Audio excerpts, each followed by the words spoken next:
nós estamos muito bem posicionados nessa guerra faccional, porque, querendo ou não, nós, não por ser filhos do bolsonarismo, mas nós teríamos um poder ali, dessa vez, de participar dessa guerra, enquanto está todo mundo se degladiando no campo político, nós temos uma vantagem, nós temos estrutura, nós temos independência, nós temos cultura, nós temos uma galera que está disposta, nós temos militância, e nós estamos acostumados a viver em guerra.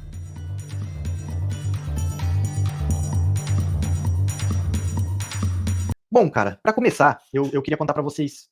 Hoje eu me peguei estudando uma coisa muito interessante na política brasileira. Isso vem de encontro com aquilo que eu falei para vocês, que foi onde eu tive o meu primeiro brilhar de olhos para política, quando eu descobri que essa merda existe. Que foi lá em 2014, quando o avião do Eduardo Campos caiu. E aí, aquela notícia, aquela repercussão toda, me fez prestar atenção. E os comentários das pessoas ao redor, falando, poxa, mataram ele.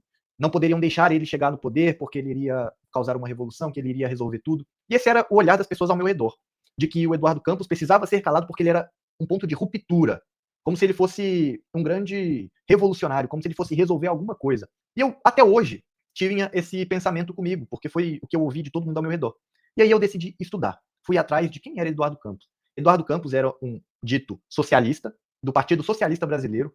Eduardo Campos tinha uma visão e um jeito, ele tinha um tato, meio que a gente vê hoje nos políticos de centrão. Ele falava muito bem, ele ensaboava muito bem, ele engambelava muito bem, digamos assim, e ele nem era tão favorito assim nas eleições. A chance dele ganhar era muito baixa. Ele tinha 9% de intenções de voto nas pesquisas. E, de fato, era muito difícil ele ganhar. Já estava ali em agosto, quase nas vésperas da eleição, faltavam 2 meses para a eleição. E ele ainda pontuava 9%. A Aécio estava com 30%, se eu não me engano, chegando quase em 35%. E é isso. Mas por que eu cheguei no Eduardo Campos? Eu fui estudar o ponto de ignição que fez a gente chegar onde nós estamos hoje. O que nos colocou nessa posição? Alexandre de Moraes. Beleza. Nós estamos vivendo em uma ditadura da toga, digamos assim. Como que chegamos lá? Quando foi que o STF começou a querer ser político? Quando foi que o STF começou a querer controlar o Brasil, digamos assim? Já tinha algumas coisas antes, eles vinham se tornando cada vez mais políticos, ainda mais na Lava Jato, mas o que de fato colocou o Alexandre de Moraes no poder, porque não era para Alexandre de Moraes estar lá. Não tinha nenhuma indicação do Temer. Ele não poderia indicar ninguém. Só que aí aconteceu algo muito interessante, que foi a mesma coisa que aconteceu com o Eduardo Campos. Um avião caiu. Um avião caiu e a história da República foi completamente remontada. E foi assistindo o vídeo do André Guedes, que eu vou até colocar um trecho aqui pra gente pensar e refletir um pouco sobre, que me fez perceber isso. Aí eu fui atrás dos acidentes. Nada que indique que foram sabotagens, nada indica que eles foram de fato assassinados. Mas é de fato estranho. E assistindo sobre o acidente do Teori Zavascki, eu me perguntei, poxa, mas será que o Eduardo Campos precisava mesmo ser morto? Aí eu fui atrás das teorias da conspiração. Eu cheguei à conclusão que, cara, o Eduardo Campos não tinha motivo para ninguém matar ele. Ele era um esquerdista. Ele era um centro-esquerda. Ele flertava com conservadorismo, mas eu acho que ele nem entendia isso direito. Ele flertava com a direita em uma época que, poxa, não era legal ser de direita, mas ele também não tinha nada demais. E aí, a morte do Teori Zavascki, que era o relator da Lava Jato, esse sim é muito intrigante, porque essa morte, de fato, mudou completamente o futuro do nosso país. O Davi disse que o Campos não era santo. Eu cheguei nessa conclusão. Só que a percepção que eu tinha era outra, antes de estudar. Eu tinha a perspectiva digamos, do senso comum. Pro senso comum naquela época, pelo menos o que todas as pessoas disseram, poxa, o Eduardo Campos ia mudar tudo, o Eduardo Campos ia melhorar o Brasil, o Eduardo Campos era um mito. E aí precisaram matar ele para que ele não tirasse o PT do poder. Só que, na realidade, ele era só mais um centro-esquerdista, muito sujo, que o pai dele, ou o avô, já tinha sido governador do Pernambuco. Aí ele foi lá e foi governador 2 vezes, foi deputado federal, acho que 2 vezes também. É o puro suco do patrimonialismo. Talvez ele tenha até, sei lá, não lembro se o avô dele foi deputado federal também, mas se tivesse sido, ele talvez tenha até pegado o mesmo gabinete. E aí, cara, mas voltando, vamos fazer uma linha cronológica e vamos do Campos até chegar no Teori Zavascki. Tem uma história muito interessante, que é aquela eleição da Dilma de 2015. 2015, não, poxa, foi 2014. 2014, eleição da Dilma, onde o Aécio tinha tudo para ganhar. Inclusive, eu convenci a minha avó a votar no Aécio. Ela votava na Dilma, eu votava no PT. Poxa, convenci, fiz um trabalho depois da morte do Eduardo Campos, que eu abri o olho pra política. Eu falei, putz, o PT é uma merda, a Dilma não pode continuar. Fui lá, convenci a minha avó. A gente foi até a urna com ela, até o colégio eleitoral. A gente ficou do lado de fora, ela foi lá votar. Eu tinha convencido ela. Ela ia votar no Aécio. Só que quando ela voltou, ela me disse que votou na Dilma. Eu fiquei, por quê? Como? Tipo, tava tudo organizado. Já ia dar certo, ela já ia votar no Aécio. Por que ela mudou de ideia do nada? Aí ela justificou, é uma mulher. Eu não sei se teve boca de urna, não sei o que aconteceu. A minha avó era de classe média, nunca teve estudo, mas era de classe média, não era comprada por cestas básicas, por saco de cimento, nada disso. E ela simplesmente votou na Dilma. E aí, a gente ainda tinha esperança que o Aécio vencesse a Dilma, não foi o que aconteceu, e aí eu me desliguei da política. Eu voltei lá para 2016, quando começou aquele alvoroço todo, abriu o olho um pouquinho, mas ainda ficava um pouquinho à parte. E aí, cara, a gente chega no ponto em que o Teori Zavascki morreu, e o Temer teve uma indicação, e essa indicação foi o Alexandre de Moraes, e o Alexandre de Moraes nos trouxe até onde nós estamos hoje. E aí eu me pergunto, quem que manda em quem nessa relação? O Temer tem poder sobre o Alexandre ou o Alexandre tem poder sobre o Temer? Porque tudo bem que Temer que indicou, mas quem disse que já não tinha um cabresto ali no Temer para que ele fizesse essa indicação? Ou será que ainda tem alguém acima dos dois que está manipulando todo esse jogo que a gente vê hoje? Porque, de fato, tudo que está acontecendo hoje no Brasil é uma forma do sistema corrigir os erros que foram cometidos. E um dos erros que foram cometidos talvez tenha sido o impeachment da Dilma, que foi quando o gigante acordou. Poxa, o gigante acordou, agora a população está revoltada, a população vai colocar alguém direito no poder, e aí vem a merda do Bolsonaro. E aí o sistema começa a entrar em choque ali. A gente tem um cara que era da terceira divisão agora, que tá mandando em todo mundo, e a gente precisa corrigir isso. E aí começa aquela guerra do STF com o Bolsonaro já no início do seu mandato, que, sejamos sinceros, atrapalhou o Bolsonaro. Não acredito que ele fosse fazer um governo melhor com ou sem essa guerra, mas a verdade é que aquela perseguição atrapalhou sim o Bolsonaro no seu governo. E chegamos hoje, cara. Eu vi na live do Bisotto, não sei se alguém aqui acompanha o Bisotto, mas ele disse que tem informações de bastidores de que o Bolsonaro está em uma situação grave, prestes a IDF. E eu comecei a me perguntar, poxa, o que vai acontecer quando o Bolsonaro for de F? E aí, navegando no Twitter, no X, aquela belíssima rede social, eu li em algum lugar que muitas subdivisões iriam acontecer. Só que essas subdivisões, elas vão carregar o manto de direita, conservador, ou de, poxa, eu sou filho do Bolsonaro, eu sou o Bolsonarinho, eu sou o Nicolas, ou será que a gente vai ter novas vertentes, a gente vai ter novas nomenclaturas, ou vão ser só filhos do bolsonarismo? É uma situação muito interessante, porque a tendência é começar esse faccionamento do campo político e começarem guerras faccionais dentro do próprio campo político. E aí, quem que ganha? Quem que vai conseguir exercer o domínio do campo político? Porque a verdade é que nós sempre tendemos a esmagar as minorias. Isso eu digo em uma situação de guerra faccional, né? Ao longo da história a gente sempre viu que as facções elas tendem a se degladiar até que sobre uma e essa domine todo o campo. E aí nós estamos muito bem posicionados nessa guerra faccional, porque, querendo ou não, nós, não por ser filhos do bolsonarismo, mas nós teríamos um poder ali, dessa vez, de participar dessa guerra, enquanto está todo mundo se degladiando no campo político, nós temos uma vantagem, nós temos estrutura, nós temos independência, nós temos cultura, nós temos uma galera que está disposta, nós temos militância, e nós estamos acostumados a viver em guerra. Essa galera não está acostumada a estar em guerra. A gente vê isso pelos ataques bestas que são feitos contra o Movimento Brasil Livre. Eles não conseguem. A guerra do bolsonarismo, e é onde eles se engrandecem, é contra a esquerda. É contra uma ideologia nefasta que é muito simples você bater, é muito simples você ir lá e mostrar a hipocrisia da esquerda, é muito simples você ir lá e mostrar que o Lula é um ladrão, o Naime é o chefe da facção criminosa. Isso é tudo muito fácil. Agora, você combater um cara que está no mesmo campo político que você vai falar, não, mas... Ai, não tenho Lula para falar. Ai, não... quem que eu vou atacar? Ah, eu vou atacar um vídeo do Renan fazendo uma piada com uma amiga dele. Não, eu vou atacar um áudio do Arthur Duval que eu mesmo faria. E é isso que essa galera faz. São ataques toscos. E uma guerra faccional entre todos esses campos, o que eles atacariam um ao outro? Claro que eles têm muitos podres para serem atacados, mas imagina, a facção do Nicolas tá brigando com a facção, digamos, da família. Vamos supor que Eduardo Bolsonaro assumiu o manto do pai, mas o Nicolas se desvinculou. E a gente tem duas facções, a facção da família e a facção do Nicolas. E aí a gente vai ter outros campos, com aquele tal de Victor Ruiz, que agora ele tá tentando criar alguma coisa afastada do bolsonarismo, mas ao mesmo tempo vestindo a roupa do Bolsonaro. É uma coisa muito esquisita. A gente vai ter essas facções menores. Mas vamos colocar a facção do Eduardo brigando com a do Nicolas. O que eles vão se atacar? Ah, e você votou junto com o PT. Mas, eu também votei junto com o PT. Mas você votou a favor da PEC da bandidagem. Putz, eu também votei. Mas você tem uma tendência... Vamos supor que o Nicolas vire pro Bananinha e fale, mas você tem histórias com seu primo um pouco, vocês são meio boiola. O Nicolas também tem umas fotinhas bem boiolas, né?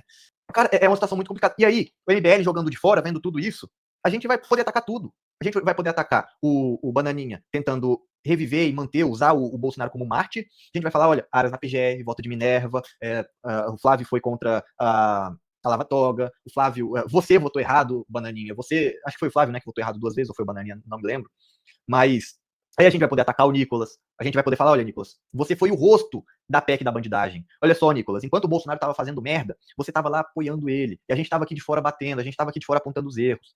E a gente vai poder falar para aquele bosta do Victor Ruiz, que tá tentando criar uma facçãozinha própria, olha, seu merda, enquanto o Bolsonaro tava fazendo merda, você tava lá chupando a bolinha dele.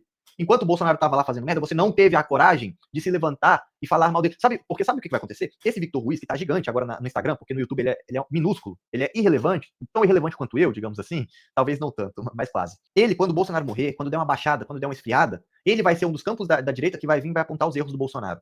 Ele vai falar. Ele vai falar. Só que enquanto o Bolsonaro tá forte, enquanto o Bolsonaro tá vivo, enquanto tá tudo rolando, ele tá lá, caladinho na dele. Ele grava os vídeos dele com a roupa do Bolsonaro, não falando do Bolsonaro. Até a gente vai questionar ele no Twitter, né? Ele, ai, mas não tem Bolsonaro no meu Instagram. Procura lá, acha um vídeo do Bolsonaro no Instagram. Aí você desce um pouquinho mais, ele tava, ai, eu sou o candidato do Bolsonaro. Mas agora ele não fala mais, porque agora é, poxa, não é feio, mas também não é bonito falar do Bolsonaro. E aí ele tá lá surfando na onda, né, do jeito que ele pode. Aí a gente vai ter outra facção também, que aí eu já não sei se vai estar junto com a facção do Nicolas, ou com a facção do Ruiz, ou com a facção da família, muito provavelmente não, mas a gente vai ter lá Pavanato, a gente vai ter lá Holiday, a gente vai ter lá, quem mais? Aquele Klaus, a gente vai ter lá os ex-MBLs, né, e eles vão estar falando, ai, mas o Bolsonaro lutou, aí a gente vai chegar lá, mas você não concordava bem com isso, né? E, cara, eu acho que nós temos uma chance muito grande de conseguir ganhar nessa guerra faccional, e aí nos tornarmos gigantes. Só que aí vem uma preocupação muito grande que eu tenho. Nós precisamos eleger deputados federais e muitos deputados estaduais ano que vem. Nós precisamos de pelo menos 30 estaduais ano que vem. Pelo menos um em cada estado. Aí não tem como mais as pessoas não verem o MBL como uma força emergente. Porque nós já somos, mas eles não conseguem admitir. Mas com 30 estaduais, com 10 ou 15 federais, é impossível. Nós precisamos disso. Nós precisamos muito disso. E eu acredito que vamos conseguir. Com o Renan fazendo uma boa candidatura, nós vamos conseguir números excelentes. E aí, se conseguirmos um ou dois governadores, cara, aí a estrutura começa a crescer, nós começamos a conhecer pessoas boas, porque pessoas boas vão se aproximar de nós, em todos os estados do Brasil, a gente começa a formar uma estrutura de verdade agora. A gente começa a treinar militante, eu falo nem no campo só da militância, eu falo no campo do ativismo mesmo. A gente consegue expandir a Academia MBL, a gente consegue vender mais livros amarelos, a gente consegue de fato chegar na classe média, chegar talvez até na Faria Lima, chegar nos maiores financiadores políticos do país. E claro, que vamos ser obrigados a escolher os melhores e os que têm uma boa índole, uma boa história. Não é simplesmente chegar e fazer um acordo com o dono da Odebrecht. E aí nós começamos a montar uma estrutura de verdade, de fato. Porque eu comecei a pensar, e nós não podemos eleger o Renan Santos em 2026. Eu concordo, nós temos que fazer a maior campanha já vista nesse país, maior campanha de rua, maior campanha sem grana. A gente precisa botar para ferrar. Fazer 10, 15, 20%, mas nós não podemos chegar ao poder em 2026. Se nós chegarmos ao poder em 2026, nós seremos obrigados a cruzar linhas que, não estou falando de Constituição nem nada disso, mas eu estou falando que nós iremos ser obrigados a ultrapassar linhas que eu acredito que não sejam boas linhas a serem cruzadas. Nós vamos precisar de fazer acordos, vamos precisar de muita coisa. Eu acredito que o ideal mesmo é, 2026, elegemos 10 deputados federais, 30 deputados estaduais, e a gente já chega com uma estrutura robusta para 2028. Aí, em 2028, nós precisaríamos eleger, sei lá, 100, 200, 300 vereadores, 10 em cada estado, 20 em cada estado, 20, 30, 40 prefeitos. E aí, a gente chega com estrutura, com conhecimentos, com pessoas ao redor, com a galera treinada, com alunos da academia, com militância maior, com uma estrutura robusta de cultura, de conhecimento, de academia, para que em 2030 nós elejamos um presidente e aí nós possamos fazer de fato uma revolução. Porque nós temos o quê? Temos 5 anos para formar essa estrutura com mais abrangência nacional. E aí, cara, é perfeito. Porque vamos dizer que entre Tarcísio agora, entre Tarcísio em 2026, ele vai ferrar o país. Não porque o Tarcísio é mau, porque o Tarcísio é ruim. Talvez até seja, não sei. Mas a situação atual do Brasil precisa de algo muito forte e o Tarcísio não é esse alguém muito forte para conseguir controlar a situação. O Tarcísio não está afim de pisar nos calos que ele precisa para, de fato, resolver alguma coisa. Mas ele vai fazer o possível para que o Brasil continue sendo um país. Eu já expressei a minha preocupação do Brasil ser balcanizado e nós sermos divididos em diversos paisecos pequenos, e com o PT eu tenho medo que isso aconteça, mas com o Tarcísio não, porque o Tarcísio ele vai ser a alma e o espírito do Centrão. E o Centrão não tem interesse nisso.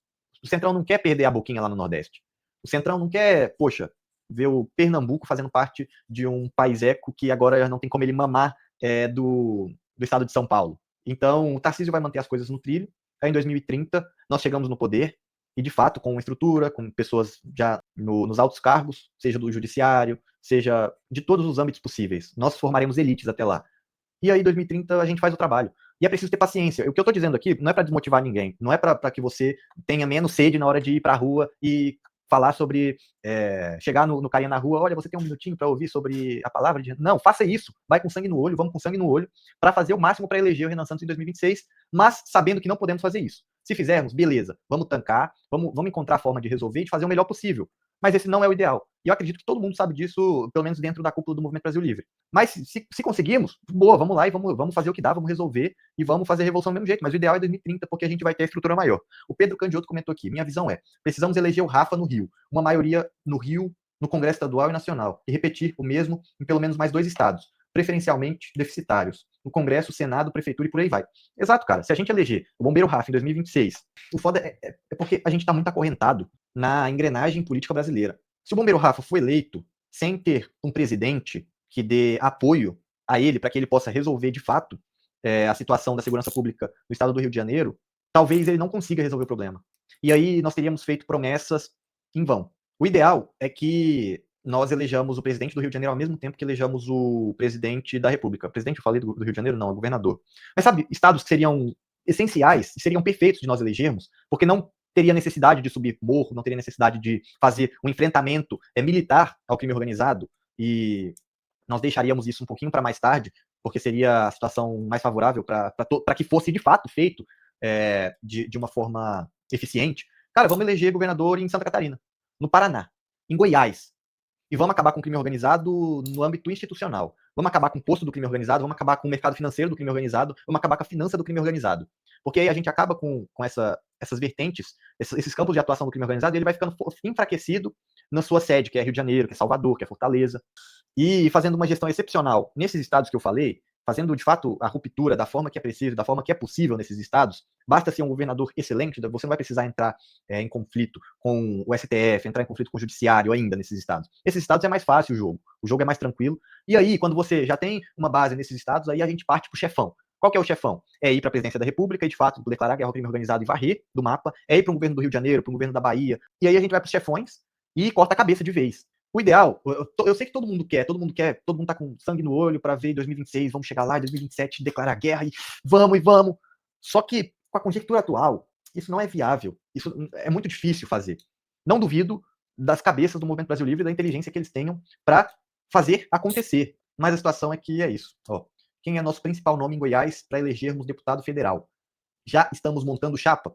Ô Roberto César, o nosso nome principal é João Vitor Noleto, mas eu estou lutando aí para viabilizar meu nome. E viabilizando o meu nome, o partido autorizando que eu seja candidato aí a deputado federal ou estadual, eu vou falar para vocês, eu vou fazer uma campanha brilhante. Vai ser, assim, uma das campanhas mais barulhentas do Brasil, e eu vou rodar, cara, assim, eu vou fazer um bagulho inimaginável, vocês vão ver.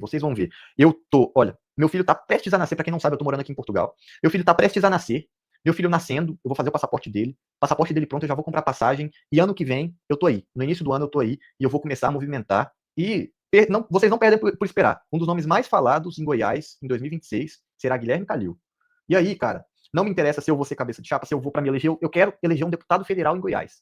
A minha missão, em 2026, eu tô deixando Portugal, uma vida estabilizada, tudo, uma educação de qualidade de graça para minha filha, uma segurança de andar nas ruas tranquilaço, para ir para o Brasil, para me comprometer a eleger um deputado federal por Goiás. Seja eu, seja João Vitor Noleto, seja quem for. Mas eu vou fazer de tudo, e eu já falei para os meus pares que eu estou disposto a ir até onde a minha consciência me permitir para que isso aconteça.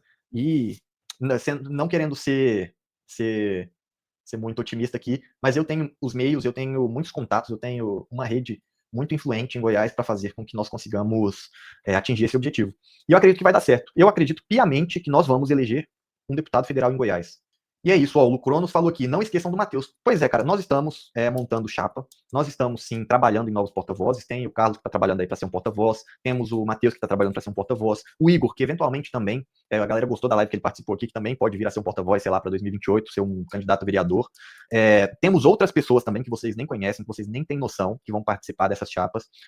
O João Vitor Noleto é quem está tratando disso, ele seria a melhor pessoa para falar sobre isso. Mas Goiás vai surpreender todo mundo em 2026. E é isso.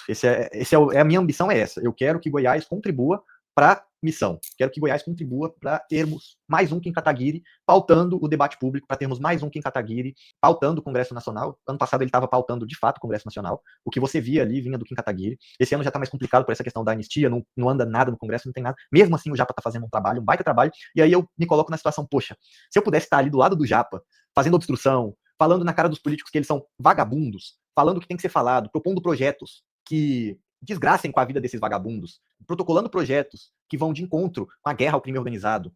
Eu quero que Goiás possa colocar alguém lá para honrar o nosso nome, porque Goiás não é valorizado da forma que deveria.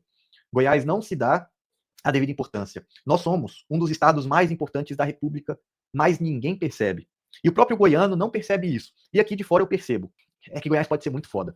E eu vou puxar uma pauta, eu vou puxar um lado bem regionalista na minha possível campanha, tá? Vou mostrar esse lado, as possibilidades que Goiás tem de pautar o debate nacional, que Goiás tem de ser um dos motores da economia brasileira. Já é, né? Mas tem o potencial de ser muito maior, tanto no âmbito tecnológico, quanto no agro, quanto na educação. Cara, poxa, nós temos mentes brilhantes em Goiás. Nós temos, poxa, a UVP lá do Raul Sena tá batendo de frente ali com a Faria Lima, tá mostrando que Goiás tem potencial. Cara, nós temos tudo, nós estamos no coração do Brasil. A capital tá dentro do nosso território. Nós estamos protegidos por, digamos, em uma eventual guerra, nós estamos protegidos por extensos pedaços de terra. Nós temos a vocação de ser o estado mais importante do Brasil. Nós temos a vocação de ser o centro industrial, tecnológico e científico do Brasil. Nós temos essa vocação. E o que impede nós de atingirmos esses objetivos, nós temos o potencial também de ser o centro logístico do Brasil. Nós podemos abrigar tudo no Brasil. Se tivermos ali extensas linhas ferroviárias, cara, tudo passa por Goiás. Tudo tem que passar por Goiás. Se nós desenvolvermos o Brasil, Goiás vai ser o centro do Brasil. E o que nos impede de atingir esse lugar é a mente pequena, é a falta de importância que nós nos damos. Eu quero trazer isso para a mente do goiano. Olha o que você pode ser, goiano. Você não precisa ser uma caricatura. Ai, o que vem de Goiás? Dupla sertaneja, piqui e sei lá o que. Não. De Goiás vem inteligência artificial, de Goiás vem indústria de todos os âmbitos possíveis, indústria automobilística, indústria farmacêutica, indústria... Cara, nós temos vocação. Nós temos vocação para liderar. Nós temos vocação para liderar. E falta esse entendimento no Goiás. E é o famoso Goiás místico, né, que o Renan gosta de falar. Cara, nós vamos atingir isso. Rio de Janeiro tem vocação para ser base militar brasileira. Goiás tem vocação para ser o abrigo antiaéreo brasileiro. Goiás tem vocação para proteger a nossa capital. Goiás tem vocação para... Poxa, a base aérea de Anápolis. São tantas coisas e a gente às vezes não se dá essa importância. O que a gente tem? A gente tem Gustavo Gayer. A gente tem Cajuru. A gente tem quem mais? Bruno Peixoto. E aí eu digo, se eu tiver permissão aí do partido para ir para deputado estadual, cara, eu quero ser um dos deputados estaduais mais votados, se não mais votado do estado. E eu quero chegar lá com a mesma força que o Bruno Peixoto chegou para já chegar sendo presidente da Câmara. Cara, imagina só um presidente galego em Goiás, do Partido Missão. Vamos supor que o Vilela chegue ao poder. Meu amigo, Goiás vai andar. Goiás vai sambar na cara das inimigas, né? São muitos votos para que a gente consiga eleger. Cara, são 40 e poucos votos para a chapa de estadual e são 18 para de federal. A de federal muito provavelmente vai bater o máximo, e a estadual eu também acho que vai bater o máximo. Poxa, o Silas nem sabia que o Gayer era de Goiás. Pois é, cara, porque o cara passa o dia inteiro mamando as bolas do Bolsonaro. Ele não sabe fazer outra coisa. Ele não sabe pautar Goiás. O cara foi eleito com quantos votos? Quantos votos o cara teve? Quantos votos? Com 250 mil votos. 250 mil votos e o cara não representa a população. Ele quer ficar mamando o Bolsonaro, cara. Eu quero, se em algum momento eu conseguir me eleger a deputado federal, eu quero beneficiar o meu estado, cara. Eu quero falar em nome do meu estado. Eu quero ser o nome do meu estado em Brasília. Eu não quero ser o nome do Bolsonaro em Brasília. Eu quero representar a população que me elegeu.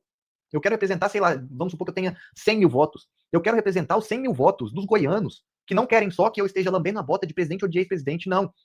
E nem que esteja só mandando emenda para construir praça, para construir campo de futebol. Não. Eu quero fazer projeto que beneficie Goiás, porque é para isso que eu estou sendo eleito.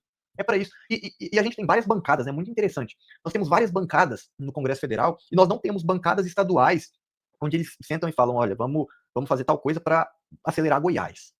E, poxa, é isso, vamos continuar sonhando e trabalhando para atingir os nossos objetivos. Tem muita coisa a ser trabalhada até lá, tem muito estudo a ser feito. Eu quero fazer um estudo aprofundado do nosso estado. Eu já estudei bastante sobre o estado de Goiás, mas eu quero entender cada entrelinha. Eu quero chegar lá representando de fato a minha terra, de onde eu sou, representando de fato as pessoas que me elegeram. Eu quero entender as pessoas. Tudo bem que a gente tem ali a vivência do senso comum, de viver ao redor do goiano, mas, poxa, tem fatores muito interessantes a serem trabalhados que podem ajudar bastante nessa campanha, que podem ajudar bastante até num trabalho legislativo. E falta isso, tá faltando um tchan, tá faltando um molho para que a gente possa voar em Goiás e que Goiás possa reconhecer o Partido Missão e o MBL como uma força política em ascensão e que consiga nos colocar lá, né, cara?